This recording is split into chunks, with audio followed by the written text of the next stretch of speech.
The Institute of Internal Auditors presents All Things Internal Audit Tech. In this episode, we're moving past the hype and getting into what GenAI is actually doing inside internal audit functions right now. Not in theory, not in 3 years, but today. Doris Myles sits down with Neil White to talk through where the biggest efficiency gains are happening, how to pick the right use cases when everything feels urgent, and why most functions aren't failing at GenAI. They're just stuck. White shares the framework he uses to prioritize AI investments, why building a prompt library is the most underrated thing any function can do right now, and what he believes internal audit will look like in 10 years. Where are you seeing GenAI create the biggest lift in internal audit today? And how do you advise leaders in deciding whether to bank those efficiency gains or reinvest them into broader assurance coverage? Doris, we're seeing so many areas where AI and GenAI can transform the internal audit process. Wherever there is gravity and friction in this process, there is opportunity for us to deploy these capabilities against those areas which are drawing down on the attention of internal audit and taking us away from the things that I think we should be doing more of, which is greater levels of assurance, more interaction with our stakeholders. I am extremely excited and extremely positive on the impact that AI is going to have on internal audit. I have never seen in my career quite such a transformative capability put in the hands of auditors. So I'm super excited to get into the topic today, and we can touch on lots of these areas. And you asked a little bit about the gravity in the process. For me, around the risk assessment process, there's lots of opportunity. Around QAR, lots of opportunity. We already see many aspects around automation of documentation, announcement letters, reporting, audit committee reporting, where these capabilities are being applied at scale.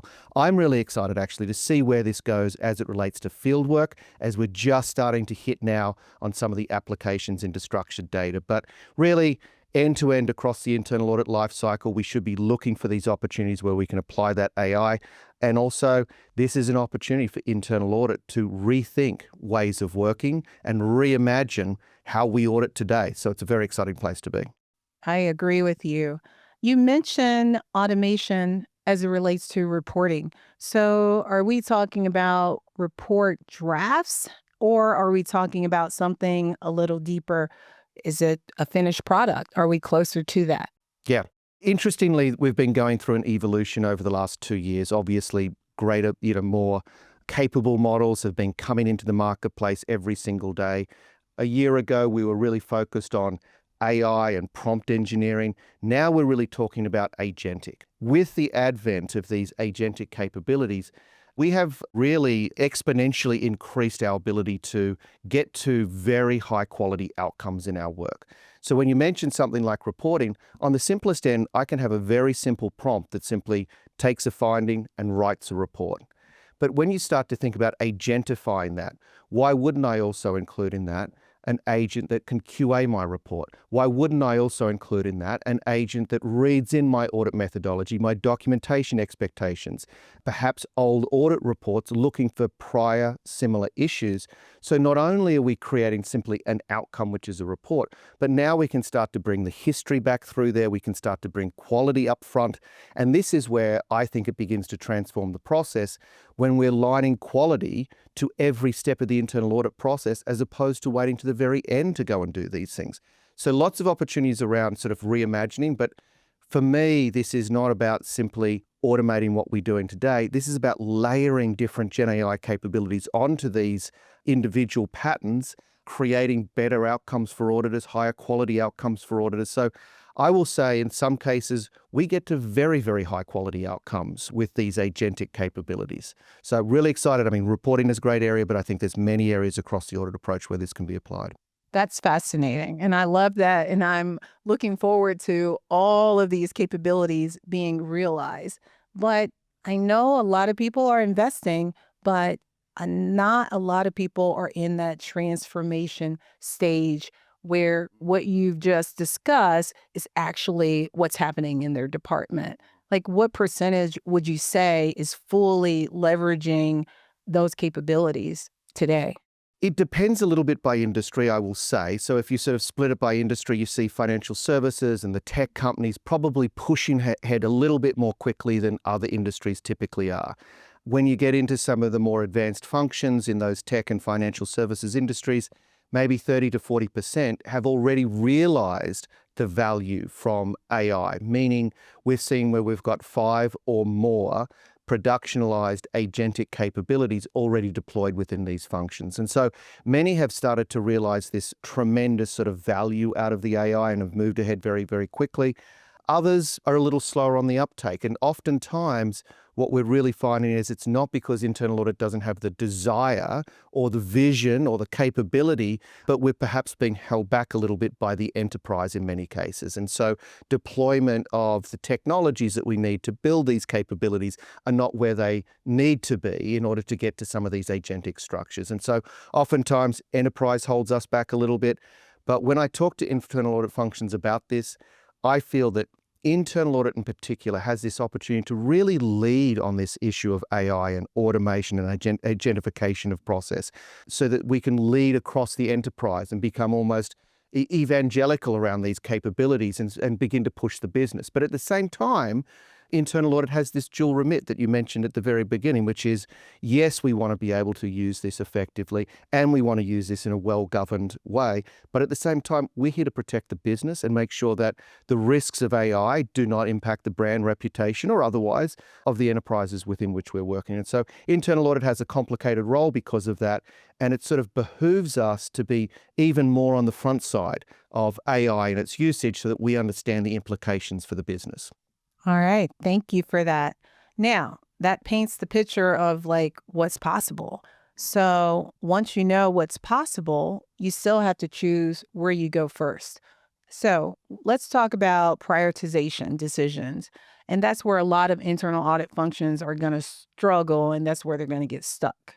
When you advise a client on picking GenAI use cases, what practical criteria do you use to balance business impact and speed to value with strategic alignment, scalability, delivery complexity, data readiness, and ethical, legal, and reputational risk? I know that was like a multi-part, but I know you can handle it. I have to say that is actually an excellent framework. I'd almost stick with exactly what you said there. That's a great prioritization framework.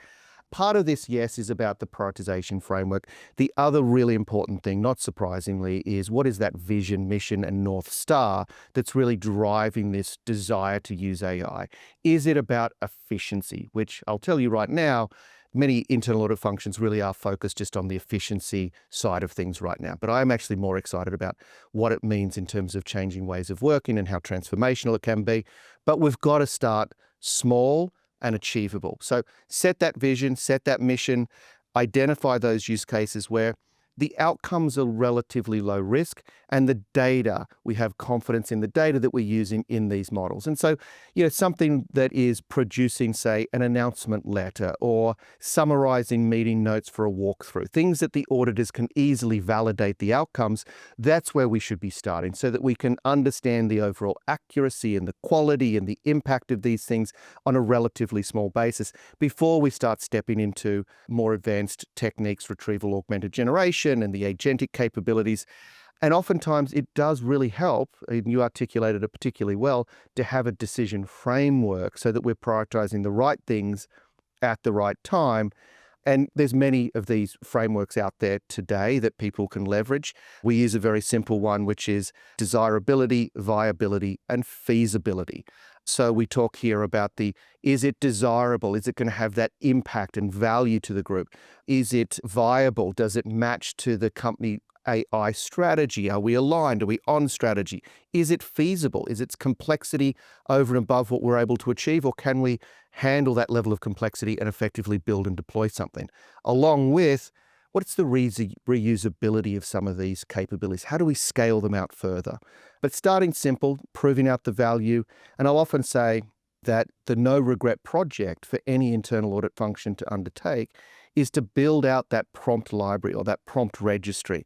That is incredibly cheap to build out, but can be incredibly powerful. And we've seen where internal audit functions with a well-situated prompt library can be saving anything up to 200 hours per audit. And I think that that is just the tip of the iceberg on the savings. Yeah, I love that you brought up the prompt library. I know myself and my team, that's one of the things that it seems like we're recreating the wheel every single time. It's like, oh, well, I had a prompt like that. And then it's like, we really need to organize this. So it sounds bad that, we need to stick with the fundamentals. Let's start something, let's maintain this library, and let's leverage it across. So I love that you shared that. Yeah, look, I mean, not only because there's an efficiency play there, but think about those small prompts that you write eventually become the Lego building blocks of larger agentic structures. So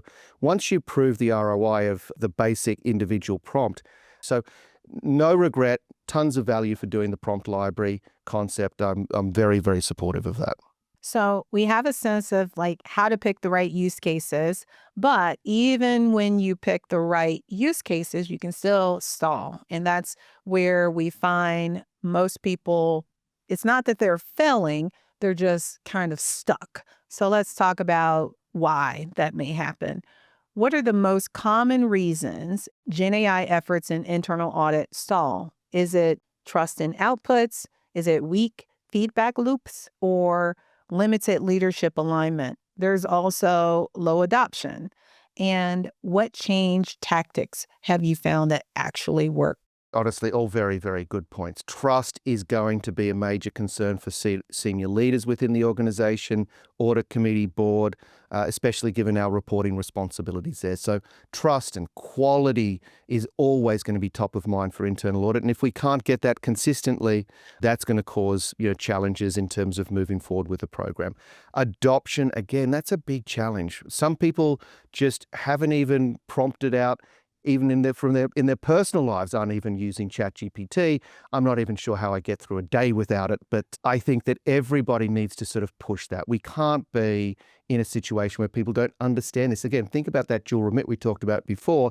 If I don't understand AI, how can I consult on risks around AI to the business? And so you've got to push through some of that. There is training. I think a lot of trainees now coming on board. I think even things that are a little bit more informal in the training. And again, coming back to building your prompt library, we often talk about running promptathons, or some people call them hackathons. Yeah, promptathon's one of the newer ones we're talking about. Yeah, it's good, right?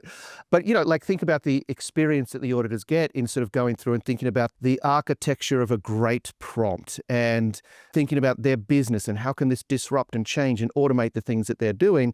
That is great training in of itself going through that exercise. So I keep going back to this no regret project to undertake because it has so many benefits at the end of the day in doing something like that. So certainly training is one of the ways to get over these adoption issues. That tone has to come from the top as well. Are we transforming? Are we driving forward on this initiative?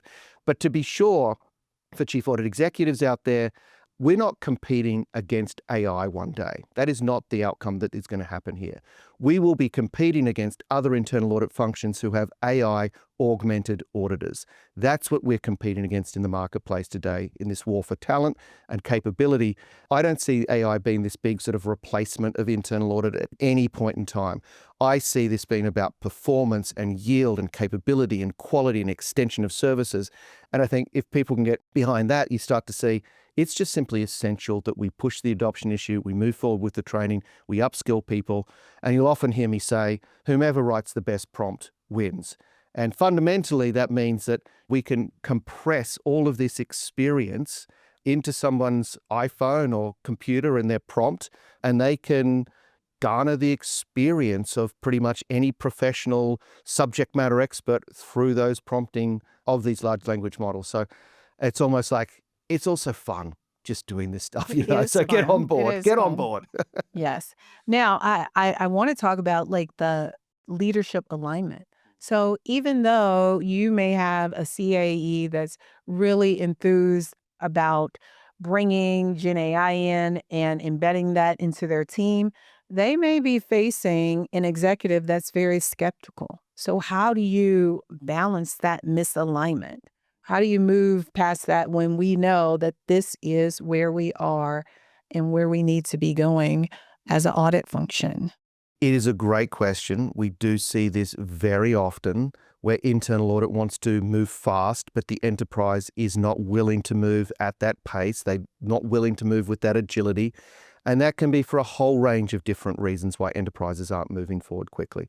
Some of it can be an issue of prioritization. Why would we focus as an enterprise on the risk function when we've got customers to serve and business to build? And so prioritization is often an issue. What I'm tending to recommend is that internal audit needs to have a seat at the table of those AI governance committees. They need to have a seat at the table where prioritization decisions are being made. And oftentimes I will go and work with our clients and talk to their Center of Excellence for AI, and I'll educate them a little bit on what is risk and why does it matter to the enterprise? Because what you're dealing with is engineers who just want to build product. And so part of this might be education. Part of this might be helping them understand the value of what internal audit brings to the table and what that means in terms of brand and reputational protection for the organization. And then the other thing I tend to recommend is that don't go it alone. The internal audit function, other compliance and risk functions in the first and second line often have very, very similar outcomes they're trying to get to.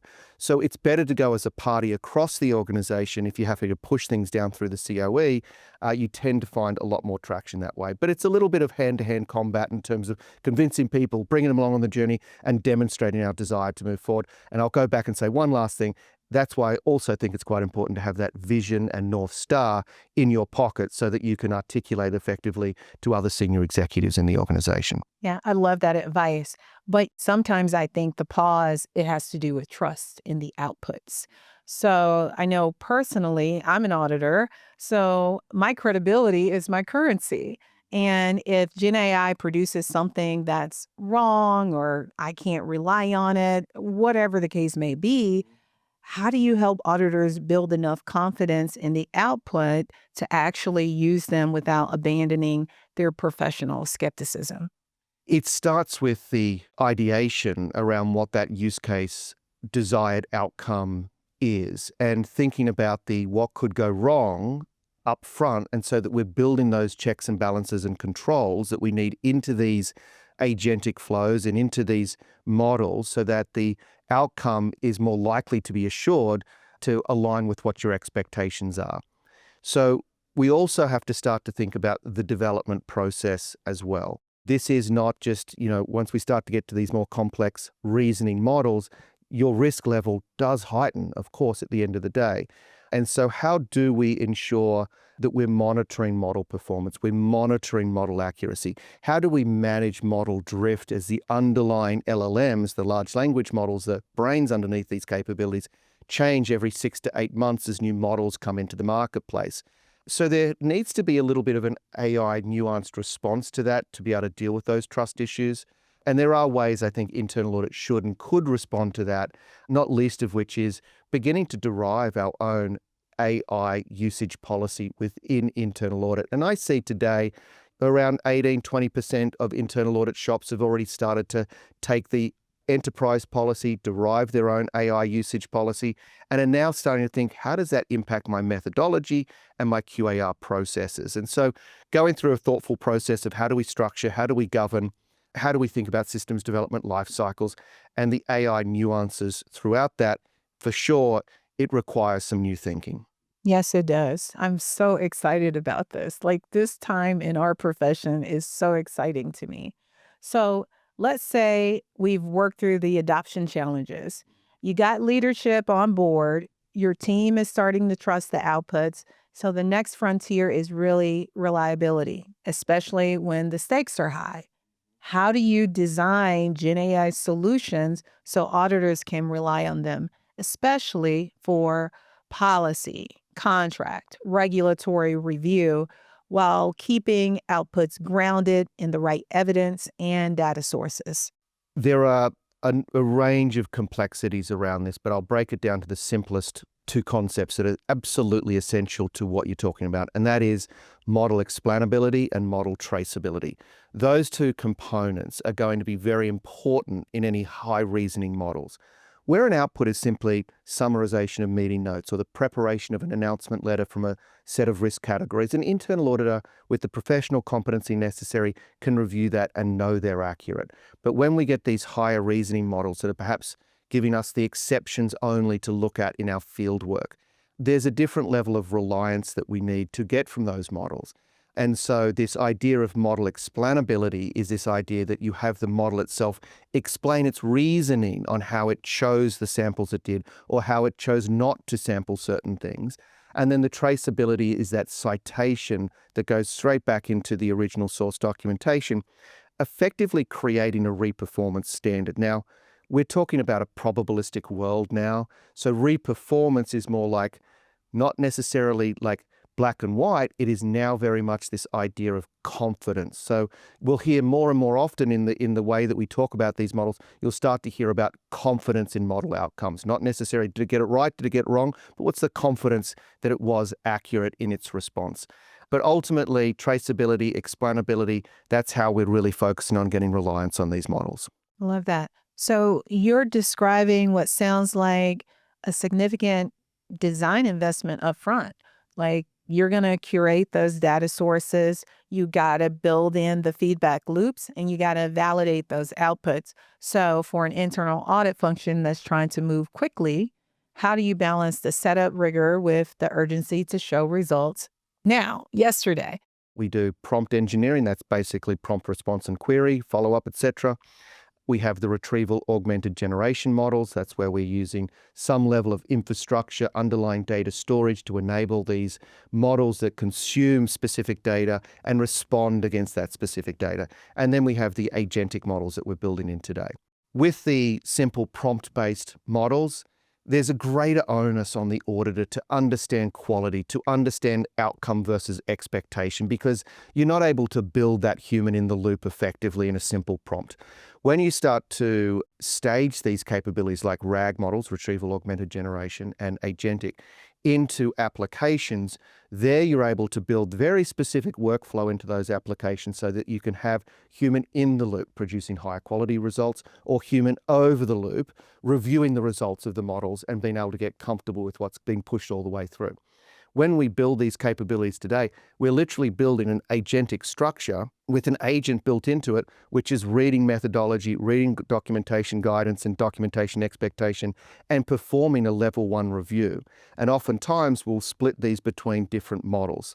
We may use an advanced reasoning model to perform an evaluation of our controls or a testing outcome. And then we'll use a smaller flash model or a small language model to then go back and say, I understand what the testing strategy was. I understand what the document and data model was that you were going to use. Did you do all those things correctly? And can you conclude effectively on these results?